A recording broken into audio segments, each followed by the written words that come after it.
I will not allow myself to be turned into the scapegoat so that others who are actually accountable can walk away clean. Kung sino ang mastermind. Pero alam ni Attorney Harry Roque kung sino ang mastermind. Mamaya, sa dulo ng ating video, malalaman nyo kung sino ang mastermind.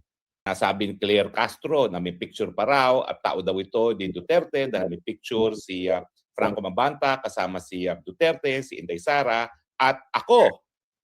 Pero kung titingnan nyo naman pong internet, abay may picture din naman itong si Franco Mabanta kasama ang mag-asawang Marcos doon pa sa kanilang tahanan at meron pang larawan na nagpapakita na nagpa-party pa ng birthday party ang mag-asawang Marcos para kay Franco Mabanta. Kaso ng Piñera versus Comelec. Sinasabi na nagiging kandidato lamang ang nagpa-file ng kandidatura ng maaga sa unang araw ng kampanyahan. Yes.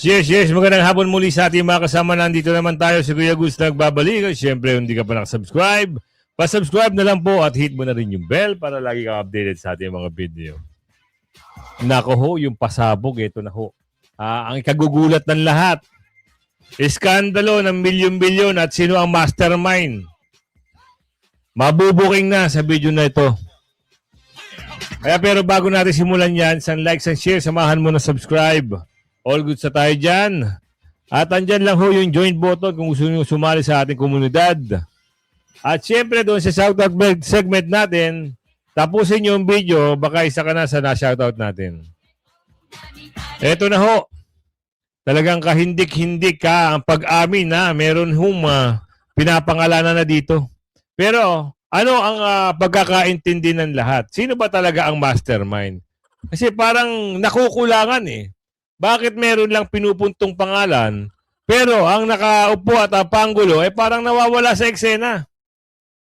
Naniniwala ba kayo na hindi kasali ito si Pangulo? Dahil nakakapagtaka. Bakit si Martin lang? Yung Pangulo hindi kasali. Hindi Kayo na hong bahala, humusga kung ano ang kapanipaniwala sa pasabog ng Peanut Gallery Media Network o PGMN. Nabalitaan nyo, di si Franco ay nahuli, inaresto, nakapagpiansa. Ang bilis, di ba? Siniwalat nyo doon kung sino. Wow, 350 million down to 300 million. Yun ang tema. Ngayon, ano ang eksena ngayon? Lumabas yung video na ito o video scandal that should finally end. Bakit si Martin lang? Ang sabi ni Attorney Harry Roque, kilala niya kung sino ang mastermind Ngayon, isipin niyo mabuti. Ako hindi ko naman pinagtatanggol ito si Martin. Alam natin ang laro nila. Ngayon, may laro kasi, may twist. Gets nyo? Nagets nyo? Kanino bang tao ito itong founder ng Peanut Gallery Media Network? Sabihin natin na ito ay naging empleyado o naging media director ni Bangag. Sabihin na natin kasi lumalabas sa balita yan Ngayon, meron silang patutsada na tao daw ito ng mga Duterte. Okay, sige, nilalaro na tayo nila. Ngayon, meron naman silang palabas na ang tutumbukin dito ay si Martin lang. Ngayon, kaya ngayon si Martin nagkaroon ngayon ng eksena na ipinahuli niya itong mga ito. I-analyze nyo mabuti Bago kayo mag-reaction, bago kayo maniwala, i-analyze nyo mabuti. Sino ba ang natutumbok sa video? Alamin nga natin at bago tayo magbigay ng opinion at reaction natin. An apology because I'm coming for your God. It is time to pick apart and take down dirty house he built on insatiable greed for money and power. Mabuhay ang Kongreso ng Taumbayan, mabuhay ang Pilipinas. Ferdinand Martin Romualdez, welcome to the show. Well. Ito ngayon yung pinagkakaguluhan nung mga nakaraang araw. Ang sinabi sa video, ang sinabi sa balita ay humihingi daw ng halagang 350 million itong si Franco dito kay Martin. Kapalit Take note. Kapalit na hindi paglabas ng mga pasabog na ito. Okay, given na. Andito na tayo, napapag-usapan na natin yan eh. So meaning, kung wala kang itinatago, bakit ka matatakot? 'Di ba? Kaya paulit-ulit nating tinatanong sa kanila, ano ba ang ninakaw ni Martin? Kasi todo tanggi sila eh. 'Di ba? Wala kaming ninakaw. Ngayon, meron siyang nilabas na video. Ang sabi niya doon, kapag ako ay ginipit nyo, ikakanta ko kayo. Hindi ako pwedeng maging scapegoat. Intindihin nyo mabuti wag dito at labas dito. Naglalaban, naghihidwaan ng dalawang magkamag-anak. Pansinin nyo, ano ang naging eksena? Bakit naglalabas ng issue itong patungkol kay Martin? Bakit? Kasi nagsalita si Martin patungkol doon. Kung ako ang igigipitin nyo, sasama ko kayo. Ngayon, eto na, gumawa na ho ng kwento. Gamitin yung utak nyo, talasan nyo pag-iisip nyo. Gumawa sila ng kwento, kanino bang tao ito? Marami hong naguguluhan kasi hindi nila ina-analyze kung sino at kaninong tao ito. Ang gustong palabasin, dahil naglabasan ng mga issue, may pasabog sila kay Balulong. Dahil nagsalita nga si Balulong na hindi nyo ako pwedeng scapegoat. Gets nyo? Dahil meron siyang pronouncement na gano'n, eto na, gumawa at kumilos na. Sino ang mastermind dito? Pagdating sa dulo ng video, malalaman nyo kung sino ang mastermind. Well, uminom muna kayo dahil papunta na tayo sa nakakaiyak at nakakagalit na part. Inom kayo.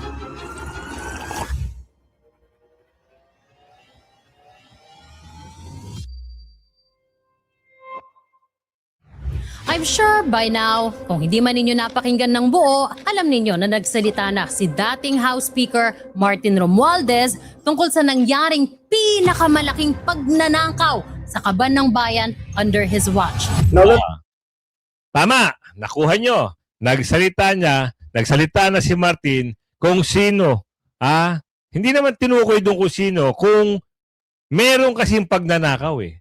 Dito sa puntong ito, parang umaamin na siya na meron talagang nakawan. Ang problema, meron ng nakawan sa Blue Ribbon, hindi pa rin maimbestigahan. Tatanong lang ho kami, bakit hindi kayang paimbestigahan? let us address the most absurd accusation of all, that I am supposedly the mastermind of this corruption scheme. How can I be the mastermind? Ang pinapalabas niya, biktima lang din siya ng Okay, gets no? Ako hindi ko kinakampihan si Martin dito. Wala akong kinakampihan dito. Kailangan nyo lang i-analyze. Kailangan nyo lang i-analyze. Dahil nagsalita si Martin, pumasok ang eksenang ito. Ang tanong kasi ni Attorney Harroque, kanino bang empleyado ito dati? Nagagets nyo? Nagagets nyo?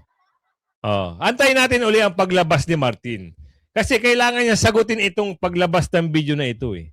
Ito yung sinasabi nilang pasabog, makikilala ko sino mastermind. Pero ang pinatutungkulan dito,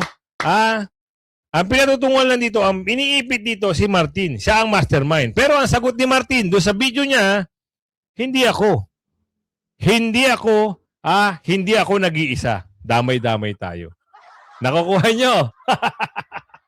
Merong mastermind dito at malalaman nyo sa dulo ng video. politika. So when the legal processes is being used against me as a political demolition job, then I will have no choice but to defend myself. And I will defend myself fully. I will not allow myself to be turned into the scapegoat so that others who are actually accountable can walk away clean. Nagets yun. Hindi niya hayaan na siya maging scapegoat o siya lahat ang mapagbintangan dito. Merong mastermind. Merong nag-uutos. Hindi niya lang mabanggit-banggit kung sino. Pero kilalang-kilala ni Attorney Harroque at ni Maharlika kung sino ang mastermind dito. Meron ditong nag-uutos, malamang sa malamang. May eksenang ganun dito. Kasi matutumbok na, kakanta na si Martin dito. Ngayon napigilan. Kasi ngayon, may paandar na naman sila, sabi ni Aling Ledesma. Ano yung paandar nila? 'Di ba? Humihingi ng pera. Humihingi daw ng pera kuno.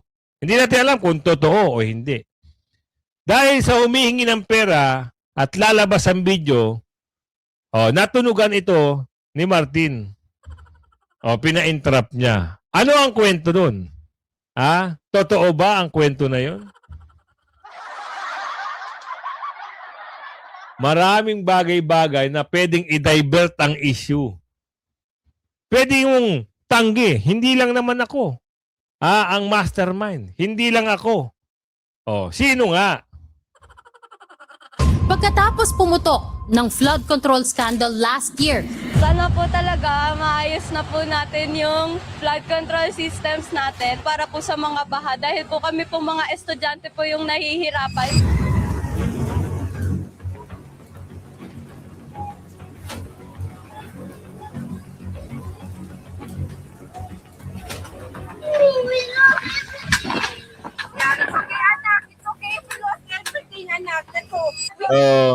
Yan yung kwento. Sino ba ang mastermind talaga dyan? Hindi talaga. Nag-utos itong Pangulo na paimbestigahan. Alright, nag-utos ang Pangulo. Sino nag-imbestiga? Appoint din niya. Siya rin ang nagluklok ng mga mag-iimbestiga. Pagdating ng ilang araw, ilang linggo, ilang buwan, tapos ang eksena. Meron ba na the big fish na nasa kote at nakulong? Wala, di ba? Hanggang ngayon, walang malinaw kung sino ang mastermind. Pero kilalang kilala ni Atty. Harroque kung sino ang mastermind. Paulit-ulit ka, Kuya Goods. Kaya yung bigat, yung dami ng tubig na bumagsak. kung saan bilyon-bilyon ang nakurakot sa mga substandard at ghost projects at kung saan ilang mga mambabatas at iba pang mga opisyal na malapit sa dating speaker ang tinaguriang contractors at congressman.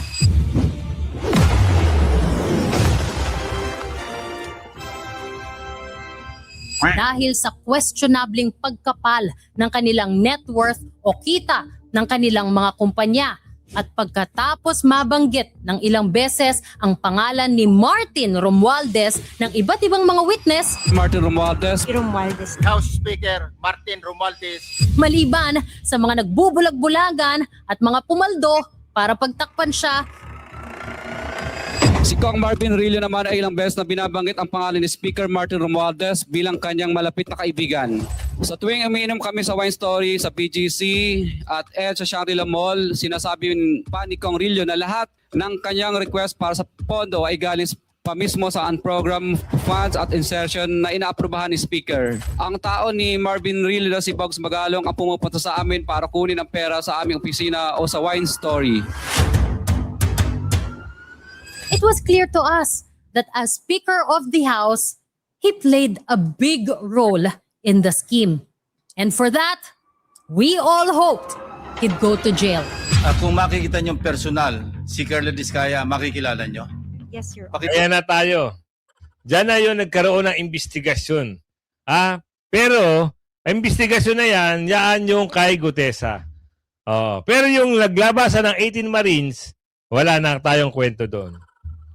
Wala nang investigasyon doon. Hindi nga nagpakita at hindi nga naipatawag sa Blue Ribbon itong usapin kung sino ang mastermind. Pero alam ni Atty. Harroque kung sino ang mastermind.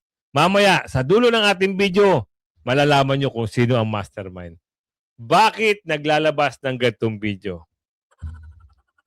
Para saan? Siyempre, mabilis lang yan. Ang sagot dyan, idadivert ang usapin. Kung matutumbok na, kung sino mastermind, ipapasa yan kung sino ngayon yung naiipit. Nagagets nyo? Dahil nga meron ng lamat ang kanilang pagsasama, ayaw nung isa na sa kanya ibintang lahat, gumawa siya ngayon ng eksena at ikakanta niya na. Siguro di umano yung pinsan ginawa ng kwento ng pinsan, ito ngayon ang kwento. Sino ang tao at empleyado dati? Nagigets nyo? Kung kayo ay matalas ang isip, matalas, malawak ang pag-uunawa, magaling umintindi, ito ay eksena lang, sabi ni Aling Ledesma. Sarswela lahat, sarswela lahat. Yang pasabog na yan, pagkatapos dyan, parang wala nang mangyayari. Ganun lang. Kasi pilit nilang inilihis, gusto nilang ilihis. O, ano nangyari? Nakwentuhan na naman tayo. Bagong eksena, bagong script. Maganda ba ang script nila? Palpak. May koneksyon. Bakit? Dahil naiipit yung isa, gumawa ng paraan yung pinsan, itutumbok sa kanya, at kumounter na ngayon ito. Pinahuli ng extortion. Nagigets nyo? Ulitin natin. Dahil nagsalita si Martin, hindi nyo ako pwedeng maging scapegoat. Gumawa ng paraan ito. Gumawa siya ng paraan. At ito ay dati niyang empleyado, yung nagbabalita o nagbibigay ng kwento. Nagigets nyo? Gusto nito, pag siya ay sinisi at tinumbok, ituturo niya na si Mastermind. Nakukuha nyo. Ngayon, si Mastermind, sabi ni Aling Ledesma at ni Attorney Harry Roque, kilala niya yung Mastermind, gumawa ng kwento ngayon. Na ano kwento? Ito na nga yung kwento. Pasabog na naging kwitis. Hindi. Alam nyo, hindi ka panipaniwala. May connection. Kaya ako hindi ko na masyadong binigyan ng pansin to eh. Wala akong kinakampihan dito. Ito ay useless. Walang kakwenta-kwentang script. Walang kakwenta-kwenta mga para lang malihis ang usapin. Ito meron silang ganito. Kung sila ay magbabanggaan na dalawang magpinsan para mapagtakpan ang kanilang mga ginawa, alam ni Attorney Harry Roque kung sino.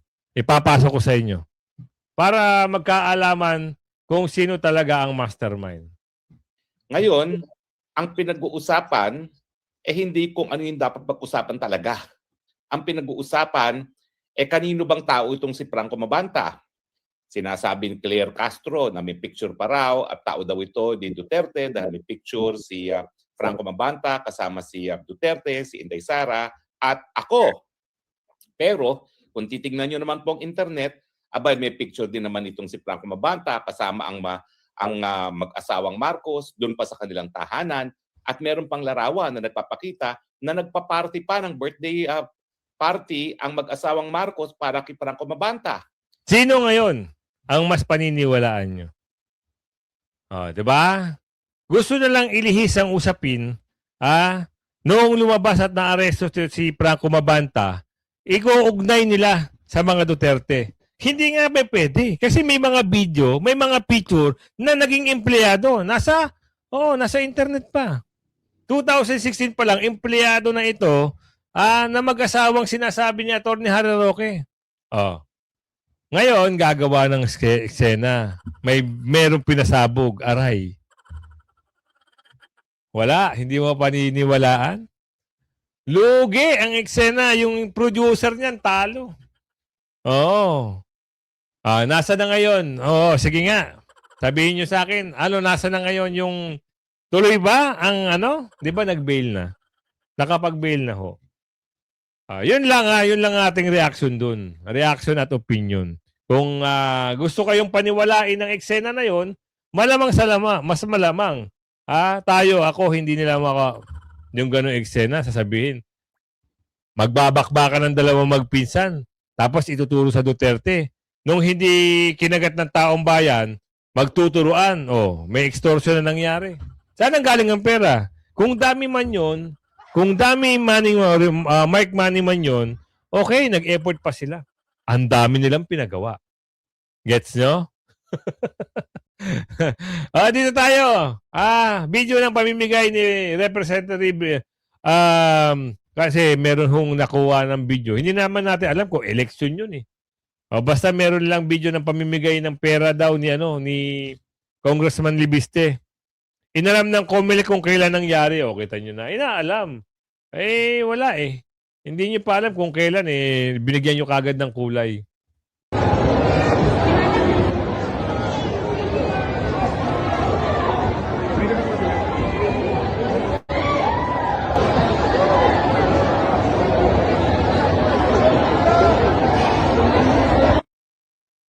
Oo, ito eh, for sure, hindi ito panahon ng eleksyon. Ito siguro panahon ng mga crisis, kalamidad o ano man. Ang mama, sanay na sanay sa pamimigayan ng mga school supply, bigas, at kung ano-ano pa. Yan ang galawan ng mama. Pero, ewan ko ba dito sa mga, mga nagpapakalat, na iyan daw ay pamimili ng boto. Talaga naman kayo. Wala kayong katigil-tigil, basta kalaban nyo at hindi pumapabor sa inyo. Basta kampi sa mga Duterte, ginagawa ng kwento. Papansin nyo, si Senator Bato, may supena na raw. Pinapasupenahan na. Ang sabi naman doon, kay Senador Bato, hindi naman daw yun kaugnay sa ICC. Kahit pa. Ano bang kaso ni Senador Bato? Wala na, nagiging martialo. Sabi ni Aling Marie, parang martialo na. Naku po. Pasok. Fact-finding ang komisyon sa eleksyon kaugnay sa viral video kung saan makikita si Batangas 1st District Representative Leandro Leviste na namimigay ng pera. Paglilinaw ni Comelec Chairman George Garcia, hindi pa ito preliminary investigation. Inaalam pa nila kung totoo ang video at kung kailan nangyari para malaman kung sakop ito ng prohibition sa Omnibus Election Code. Kung ito naman po yung nangyari pagka-file ng kandidatura noong October 2024, pero bago magsimula yung tinatawag na campaign period, ay wala rin po kaming jurisdiction, sabi ng Supreme Court sa kaso ng Piñera versus Comelec. Sinasabi na nagiging kandidato lamang ang nagpa-file ng kandidatura ng maaga sa unang araw ng kampanyahan. Kung ito naman po yung nangyayari after na eleksyon na naging kongresista na, yung naturang personalidad, wala rin pong jurisdiction si Comelec kapag po nanalo na at naging nahalal na. Yan sabi dito, pinapakalat ni Ralph Recto ang video ng pamimigay ko ng pera noong Pasko. Kita nyo, Pasko pa pala yan. Nagaling sa sarili kong bulsa. Batman! Ano yan? Pahiya na naman kayo. Mas mabuti kung huwag na lang tumulong kahit hindi eleksyon at hindi ka distrito. O dapat ba ang pamimigay ay pera ng gobyerno o pera ng kontraktor? Nagtatanong lang po. Etong mama na ito, si Kong Libiste, si Leandro Libiste, matagal na ho itong tumutulong sa kanyang mga constituent. Kung ito ay Pasko, bakit hindi nyo gayahin na lang, Mr. Batman? Diba? Bakit ayaw nyo na lang gayahin ang ginagawa ng batang ito? Inggit ba kayo? Dahil nabubulgar yung mga pandodorobo niya dyan sa Batangas at sinisiwalat ni Congressman Leandro. Naasar ba kayo? Batman, tigil-tigil na yung PhilHealth na issue sa'yo, hindi pa tapos yun. Sa kanyang Facebook page, inakusahan ni Leviste si Executive Secretary Ralph Recto na nasa likod ng paglutang ng video, nagpapakita ng pamimigay niya ng pera. Gin ni Leviste, hindi yan panahon ng kampanya kundi Pasko at sarili raw niyang pera ang ipinamigay niya. Tinawag niyang gawang Recto ang pagpapakalat ng naturang video. Wala pang pahay si Recto tungkol dito. Naku, gawang Recto lang yan. Ito sanay na sanay ang mama na yan. Wala ka talagang dyan. Kaya kung ako sa inyo, wag nyo nang ungkatin pa yung pamimigay. Pasko yan. Baka mamaya may magpatunay dyan. Kayo, baka taga Batangas, isa ka sa nabigyan ng pamasko ni Kong Libiste, mag-comment ka dito. Meron pa silang pag-amin. PGMN, binanatan, nako. Alam nyo yung PGMN na yan, talagang lalabas at lalabas yan. Kasi nga, baka maunahan siya, inunahan na talaga siya. Supena ni Senator Bato. Alamin nga natin. May supena na ho si Senator Bato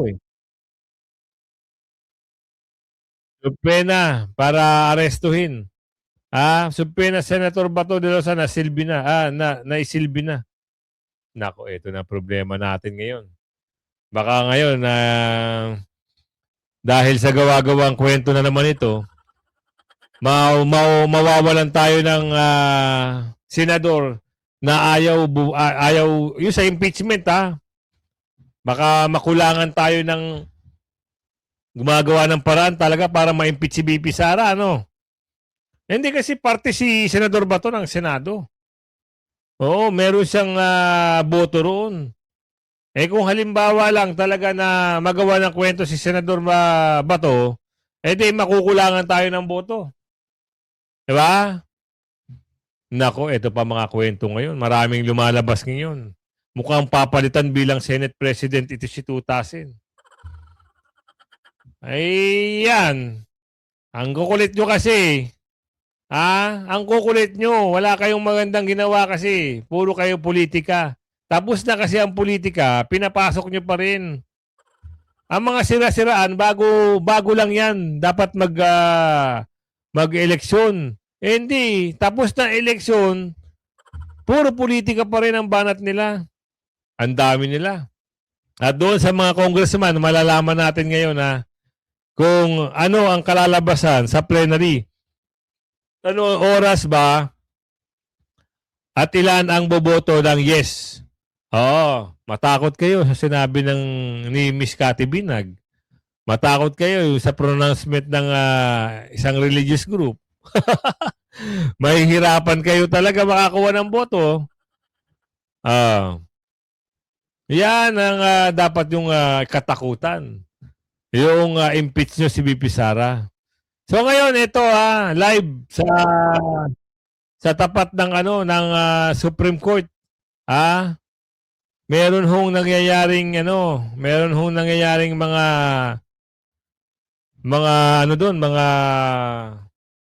rally. Pero hindi naman hindi naman nanggugulo ito mga ito. Ito ay protesta para dito sa impeachment. Marcos resign. Zero vote. Alamin natin. President Sara, masarap ng buhay. Isang permana. Ito, kaya ulitin ko, tandaan natin, at isumpa ang mga kongresista na bipirma sa impeachment ni Vice President Sara. Sila rin, yung mga kongresista, sila rin ang kasabwat ng bangal na administrasyon sa pagpapakulong sa ating presidente. Kaya hindi natin dapat sila patawarin, hindi natin dapat kalimutan ang pagpumuka, pangalan ng mga kongresista, lahat na kasabwat ng administrasyon ni Pangulong Marcos sa pagnanakaw sa kapan ng bayan. Isumpa natin sila! Habang buhay! Hindi na dapat sila bigyan ng pagkakataon dahil sa kanila naghirap yung ating bansa. Dahil sa kanila nagbagsak yung ating ekonomiya. At dahil din sa kanila kilala na po tayo sa the most corrupt country ngayon sa buong bansa dahil sa pagnanakaw ng gobyerno ni Bongbong Marcos. Kaya mga kababayan po natin, mamaya samahan niyo po kami. Susugurin natin ang House of Representatives. Susugurin natin mamaya ang bahay ng mga Ngayon nangyayari yan sa Supreme Court dyan sa Maynila. Ngayon ho yan dahil ngayon ang araw kung saan huhusgahan na kung may impeach ba si BP Sara at tatagos sa Senado. Pero kung halimbawa na talagang matitigas ang ulo nila at sinuway nila yung sinabi ni Miss Cathy Binag at sinabi ng mga religious group, talagang naniniwala na tayo na sumasamba talaga sila sa kaperahan at maleta. Sasakripisyo nila yung pagtakbo nila sa susunod. Wala naman silang boto. Diba? Ganun lang yun. Matitindi talaga ang mga Pero pansin niyo yung mga yung mga Committee on Injustice, puro stress na sila. Nag-iiba na yung mga itsura Ang hirap kahit ayaw mo dahil sa maleta, nagiging gusto mo na rin. Kawawa. Wala tayong magagawa dyan. Ganun na lang talaga. Yung boss nyo, sundin nyo. Pero pagdating ng araw, wala kayong patutunguhan. Wala kayong wala kayong makakuha boto. Diba? Ganun lang yun. O eto, pag halimbawa si Senador Bato ay mahuli, ano naman kaya ang gagawin nito mga ito? Baka ipadala na naman sa dahig. Yan ang problema eh. Baka ipadala na sa dahig, hindi maganda. Diba? Marami pa silang pasakali na hindi raw at wala naman daw jurisdiction na ang ICC sa Pilipinas. Pero bakit may supena? Senator Bato. Diyan na muna tayo nagtatapos. Pero yung shoutout segment natin, siyempre kailangan natin na ma-shoutout kayo. Simulan natin dito kay kay Ma'am kay Ma'am Grace Abellana. Shoutout mula Cebu City. Ma'am Damanuzan, New York, Texas, USA. New York ka dyan. Norman Clement, shoutout po from Hong Kong. Ingat ka dyan, Ma'am Norms. Julia Sugiyama, shoutout po sa inyo, Ma'am. Remiter Teresa, shoutout po. Jocelyn Tipon, shoutout po sa inyo. Ma'am Malu Mix Vlog, shoutout po sa inyo. Romulo Divinagracia, shoutout po sa inyo. Florevilla, shoutout po. Marciana de la Cruz, shoutout po. Ma'am Marie, Ma'am Marie Dolores ng Germany, shoutout po sa iyo. Janet Bersazol, shoutout po sa iyo. Alfred Ronquillo, shoutout. Abraham Alicos, shoutout po. Tagum City. Violeta Ventura, shoutout po. Jean Jerry Lorizimo, shoutout po sa inyo. Vancouver naman siya nakaantabay. Winnie Cuadera, shoutout po sa inyo. Sander Orag, shoutout po. Elizabeth Prieto, shoutout po. Silvia Ramos, shoutout po. Heidi Pora, shoutout po. Tarcelo Mondido, shoutout po sa inyo. Gloria Menzon, shoutout po. Malticlayon, shoutout po sa inyo. Tomas Tolkintua, shoutout po. Admin Hebia, shoutout po. Amalia Nemes, shoutout po sa inyo. Ronico Pahamutang, shoutout po. Rodel Oza, shoutout po. Raul Katamko, shoutout po sa inyo. Ramon Roseta ulit. Susana Alma, shoutout po sa inyo. Algie Wafu, shoutout po sa inyo. Romulo Vinegracia, shoutout po. At Violeta Ventura, Sander Orag. Ayan, kung umabot sa video natin yan. Ang akin naman paglalambing sa inyo, i-like, share nyo ang video natin. Hanggang sa muli bye-bye!